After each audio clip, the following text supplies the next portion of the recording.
Најголемите теренци на Мерцедес добија AMG освежување, но за разлика од измешаните сигнали за судбината на V8 агрегатите кои пристигнуваат последниве години, сега изненадувања нема.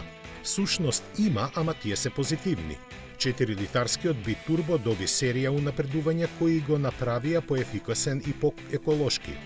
Бројот коњски сили е задржан на досегашните 612 плюс уште 23 кои доаѓаат од 48 волтната хибридна поддршка, но тие сега се распределени низ поширок диапазон вртежи.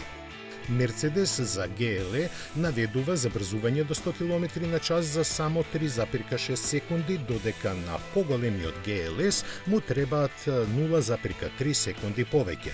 И двата модела добија унапредување на шасијата, со кои подобро се контролира огромната сила, а AMG Ride системот, кој го комбинира воздушното ослонување со адаптибилни амортизери, нуди два целосно различни карактери на возилото. Удобни за долги патувања и прецизни за брзо поминување низ остри свиоци. Помага и на терен ако некој воопшто помисли на такво возење, подигнувајќи ја каросеријата за 2 см. Визуелните промени се мали, но доволно изразени да го нагласат врвниот статус што овие AMG модели го имаат.